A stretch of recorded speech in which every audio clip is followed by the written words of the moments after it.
Hi hello నమస్తే welcome to Anantha health. తాంబూలం అనగానే మొదట గుర్తొచ్చేది తమలపాకులే. మరి వీటితో అందాన్ని పెంచుకోవచ్చని మీకు తెలుసా? మొటిమలు మాయం.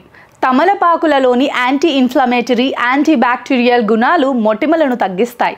2-3 తమలపాకులను తీసుకొని మెత్తగా చేయండి. అందులో చిటికెడు పసుపు, తేనె కలిపి ముఖానికి రాసుకోండి. ఆరాక చల్లటి నీళ్ళతో కడిగేసుకోవాలి. ఇలా వారానికి 2-3 సార్లైనా చేస్తే మొటిమలు తగ్గి చర్మం మృదువుగా మారుతుంది.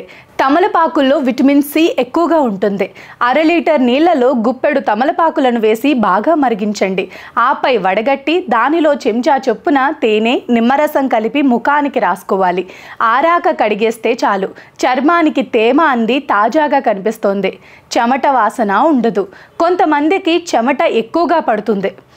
అలాంటి వారు స్నానం చేసే నీళ్ళలో కొన్ని చుక్కల తమలపాకుల నూనె కలిపి చెయ్యాలి. అలాగే ఈ నూనెలో కర్పూరం వేసి కరగనివ్వాలి. ఆపై ఇందులో దూది ఉండను ముంచి దాంతో ముఖాన్ని తుడిస్తే సరి, చర్మం శుభ్రపడుతుంది. జుట్టు రాలదు. ఇటీవల కాలంలో జుట్టు రాలటం అనేది సర్వసాధారణంగా మారిపోయింది. ఆయుర్వేద వైద్యం ప్రకారం తమలపాకులు జుట్టు రాలే సమస్యను నిరోధిస్తాయి. నువ్వుల నూనెలో కొన్ని తమలపాకులు వేసి మరిగించాలి. అది గోరువెచ్చగా అయ్యాక ఆ మిశ్రమాన్ని తలకు రాసుకుని మర్దన చెయ్యాలి. ఇలా క్రమం తప్పకుండా కొన్ని రోజులు చేస్తే ఫలితం ఉంటుంది.